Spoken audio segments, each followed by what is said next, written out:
Salut à tous, j'espère que vous allez bien, c'est Romain et on se retrouve ce soir pour débriefer le match nul et vierge entre le PSG et l'OGC Nice, le club parisien qui est quand même champion d'automne, mais mon Dieu, qu'est-ce qu'on s'est embêté. Et alors s'il y a la team Notif ce soir qui regarde cette vidéo juste après le match et qui a donc regardé le match en entier, eh bien bravo, vous êtes de vrais guerriers, on est de vrais guerriers parce que ce soir c'était compliqué de ne pas décrocher tant c'était soporifique du début jusqu'à la fin, même s'il y a eu un petit sursaut en début et en toute fin de seconde mi-temps. Dans leur globalité, les deux mi-temps se ressemblent, même si plus d'occasions évidemment après la pause. Voilà le PSG qui se présentait dans un 4-3-3 avec Messi, Di Maria, Kylian Mbappé. Un Kylian Mbappé isolé ce soir, avec aussi un comportement difficile à comprendre, un milieu de terrain qui fait qu'en fait, avant le match, est-ce qu'on pouvait s'attendre à beaucoup plus que ce qu'on a vu en fait Dina Ebimbe, Idrissa Gueye, Danilo Pereira. Danilo, vraiment, Pochettino force beaucoup avec. Le retour de la charnière Marquinhos-Kimpembe, c'est vrai que voilà, Ramos, 90 minutes, c'était déjà énorme, surtout qu'en plus, c'est 90 minutes durant lesquelles il n'est pas vraiment descendu en régime, c'était vraiment 90 minutes pleines, donc logique qu'il soit en tribune. L'infirmerie qui se remplit un petit peu. Manque de Neymar, on le notera. Tiens, je commencerai par là. C'est vrai qu'au milieu de terrain, on note quand même le manque un petit peu de Neymar. Pour ceux qui disent que le PSG est meilleur collectivement sans lui, bon, j'en suis pas du tout certain. Voilà, je trouve quand même que même si certaines de ses courses sont assez inutiles, il avale des kilomètres et surtout, avec le ballon, oui, il joue plus bas. On a tendance à retenir ses occasions manquées dans la surface, les derniers gestes qui manquent beaucoup de lucidité ces derniers mois, voire sur cette année tout simplement. Mais quand il est un cran plus bas, il t'apporte de la créativité, Neymar. Bon, tout comme Verratti qui était sur le banc ce soir. Paredes, à moindre mesure, les deux sont rentrés. Lionel Messi, encore une fois, assez discret. Bon, c'est vrai qu'en Ligue 1, en fait, les matchs se ressemblent en fait pour Lionel Messi. Personnellement, je vois pas vraiment de montée en puissance pour Messi. Je vois pas de. Peut-être que oui, on peut parler d'adaptation tactique. La relation avec Di Maria, pourquoi pas. La relation avec Verratti, bon, c'est dommage. Il y a du potentiel, mais il n'a pas eu le temps pour l'instant, le nombre d'occasions nécessaires pour la peaufiner. La relation avec Mbappé ce soir, sachant que les deux étaient un petit peu à l'opposé, notamment en première, et que Mbappé se râlait beaucoup, c'est un petit peu compliqué. Il a tendance à s'empaler sur les défenseurs, encore une fois. Ça, c'est une tendance qu'on observe au début du match. Les premiers ballons qu'il touche, il les perd quasi tous, Lionel Messi.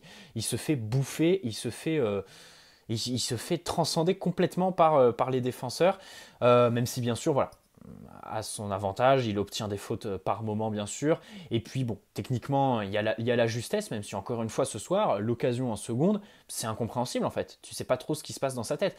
Di Maria, à l'image de son début de saison, compliqué, il y a la frappe un petit peu puissante là qui rase un petit peu le poteau de Benitez, qui fait un bon match d'ailleurs le gardien niçois, mais dans sa globalité, bon, match qui se ressemble, pareil pour Di Maria, si ce n'est la bonne deuxième mi-temps contre Lille. Di Maria, il n'y a pas grand-chose quand même sur cette première partie de saison et on arrive quasi à 50%. 50% de l'exercice, c'est compliqué pour Di Maria. C'est compliqué. Je trouve quand même que, voilà, même si oui, bien sûr, ça n'enlève en rien son statut de joueur le plus régulier en Ligue des Champions sous l'ère QSI, de fait peut-être aussi le meilleur joueur, du coup, avec le plus de références, ça c'est certain, dans la compétition. Mais c'est vrai qu'en Ligue 1, le manque de régularité est criant, et là, il est vraiment retombé dans ses travers. Vraiment, là, je trouve que Di Maria, c'est un petit peu compliqué, même si bien sûr, la relation avec Lionel Messi, notamment en première mi-temps, a été plutôt bonne.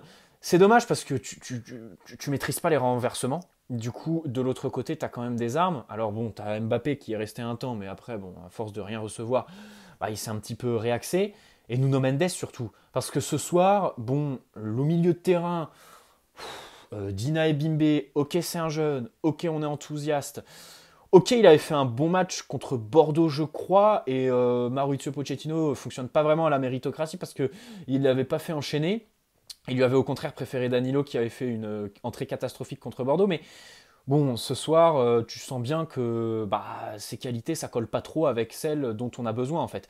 Idrissa Gueye, je pense que c'est le meilleur des trois en première mi-temps. Il y a son fameux ciseau en fin de match. Mais voilà, il se projette quand même, il apporte un petit peu de présence. Parfois, ça fait un petit peu du bien.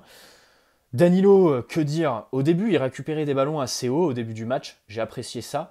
Mais après, voilà, il s'est trouvé quelques fois dépassé. Puis tu peux pas demander. En fait, ça sert à rien de les critiquer parce qu'ils n'ont pas de ballon. On le sait très bien, on les a recrutés comme ça. Dina et Bimbe, on sait très bien que voilà, ça n'a pas vraiment de ballon pour faire circuler, pour les renversements rapides. Évidemment qu'à chaque fois, bon bah voilà, ils font la touche de trop qui fait que l'adversaire a le temps de se remettre en structure. Du coup, je trouve assez inutile ce soir de s'attarder, on va dire, sur le milieu de terrain. Voilà, on pouvait s'attendre à pas grand-chose de plus. Alors, on peut s'attarder sur Pochettino. Paredes avait des symptômes de gastro hier, alors peut-être qu'il n'était pas apte. Verratti pareil, pas prendre de risques évidemment. Mais voilà, tu as Michu sur le banc. Alors Simon, c'est un petit peu moins parce qu'il joue plus haut sur le terrain depuis le début de la saison. Mais pourquoi pas tenter Michu qui a peut-être un petit peu plus de ballons que les trois, même si attention, c'est faire insulte à des joueurs professionnels que sont quand même Gay et Danilo. On rappelle quand même que faut pas trop s'enflammer, restons un petit peu calmes entre les U19 et le monde professionnel. Mais voilà, ce soir, bon, tu te retrouves bien sûr contre une équipe de Nice qui joue bas, avec surtout deux lignes très très resserrées. Ça, ils l'ont très bien fait, c'était fait à la perfection. C'est le bus, hein, évidemment, c'est péjoratif, mais c'était le bus, voilà. Ils ont bien joué les contres, leurs seules occasions, ils se les créent comme par hasard, mais ça c'est pareil, sur des centres. Heureusement, Andy Delors, voilà, son ballon n'est pas bien attaqué sur la tête là, qui est sur Donnarumma, mais qui fait quand même un réflexe qui est beau à vitesse réelle. Oh, l'occasion de Dolberg, on a eu de la chance, mais dans tous les cas, c'est à chaque fois des centres, et le ballon qui passe juste devant le ballon juste devant nos centraux en fait. Nos centraux, tu sais pas ce qu'ils font. Et au second poteau, il y a toujours un oublié.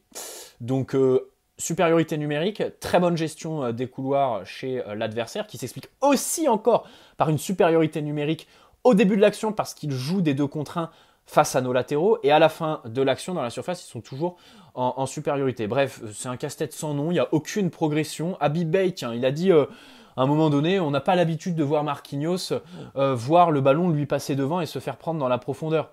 Ah bon? Ben, contre Leipzig, contre Lyon, crois-moi qu'il les a vus passer, hein. Il se fait fusiller par Paqueta contre Lyon dans le même Parc des Princes. Et ils sont tous dans le même sac. De toute façon, dans la gestion des centres, ils sont tous pareils, quoi. Tous pareils. Ils ont tous leurs défauts, mais voilà, ils apportent tous leur lot de... Pas de nullité, ce serait trop dur, mais voilà, du fait que collectivement, impossible de gérer les centres, les orientations du corps, c'est catastrophique. Le positionnement de la ligne défensive, pareil. À un moment donné, il y a un centre. Le gars part quand même de allez, 5-6 mètres de la ligne de corner. Et le centre réussit quand même. Donc l'écart entre ton but et la défense centrale est évidemment moindre. Mais le ballon leur passe quand même devant. Le ballon leur passe quand même devant. Mais tu te dis, mais c'est pas possible en fait. C'est même pas une question d'alignement. C'est dans leur tête que ça va pas. Ils sont pas assez réactifs. Ils sont mous, je sais pas trop. Mais voilà. Bon, évidemment, il y a aussi le fait de ne pas jouer sans numéro 9 hein, ce soir. C'est quelque chose que je maintiendrai toujours.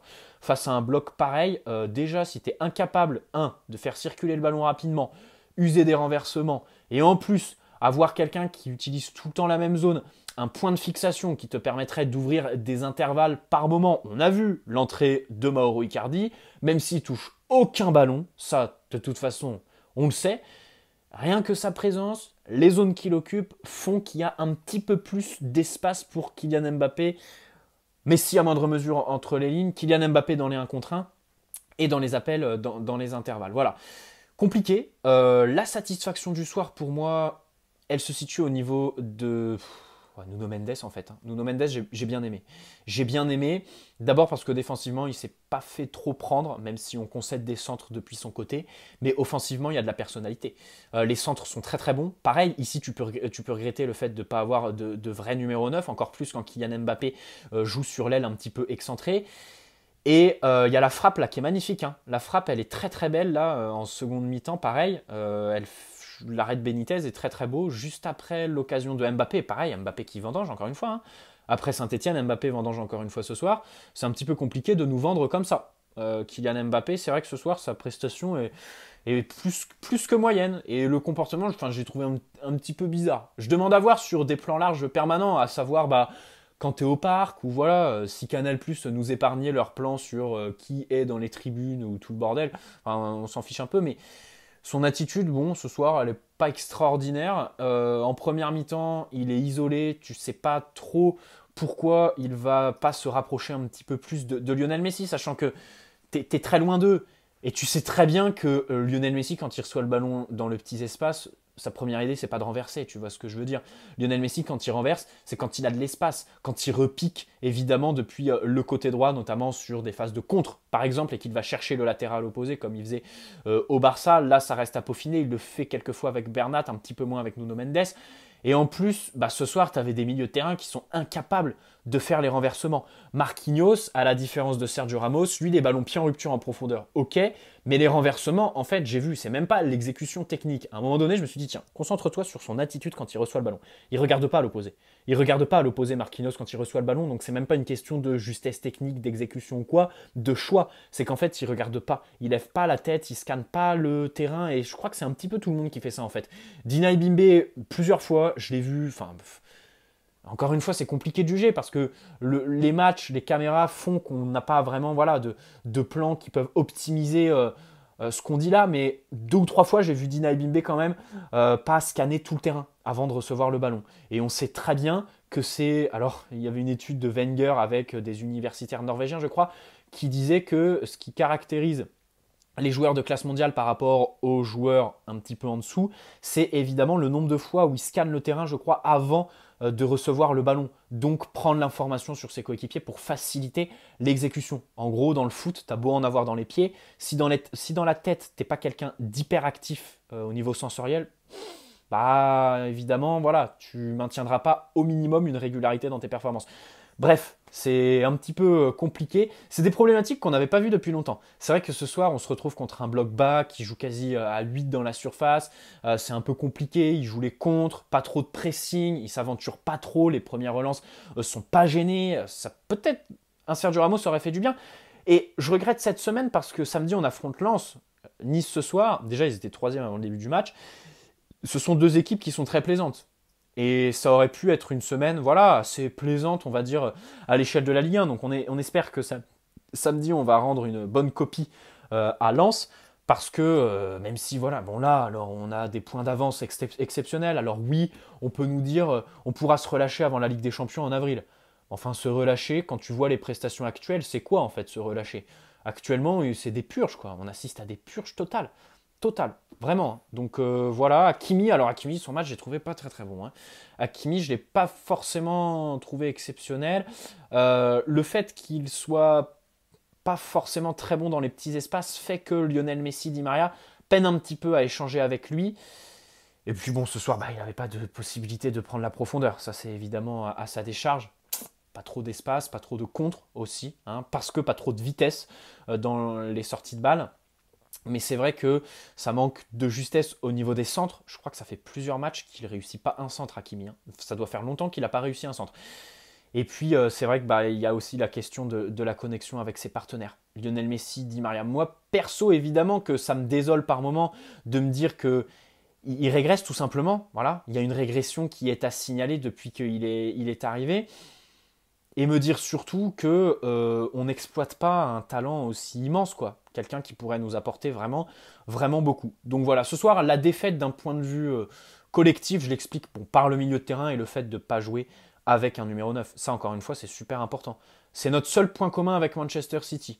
C'est qu'on joue sans neuf. Le problème, c'est que eux, ils comblent par un pressing tout-terrain, de la créativité, tout le monde a du ballon, dans les pieds bien évidemment, et des principes de jeu. Une idée très claire, une philosophie. Voilà, on a vu que bon, tout ça ne fait pas gagner la Ligue des Champions, mais au moins Pochettino qui dit qu'il veut faire plaisir aux fans.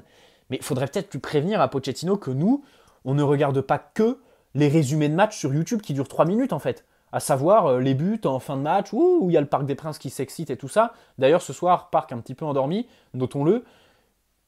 Mais il faut lui dire quand même qu'on regarde 90 minutes, que voilà, le foot, c'est pas que les résumés de match, quoi. On aimerait bien prendre du plaisir dans les sorties de balles, quand on a le ballon dans la surface adverse. D'ailleurs, très difficile d'atteindre la surface adverse. Ça, c'est pareil. Et une fois qu'on est dedans, on n'arrive jamais à se mettre en position de frappe. Bref, j'espère que ce débrief vous aura plu. N'hésitez pas à poser un like si c'est le cas, vous abonner si ce n'est pas déjà fait. Très bonne nuit à la team Notif, très bonne journée à ceux qui regarderont cette vidéo demain. Ciao les amis. Et encore une fois,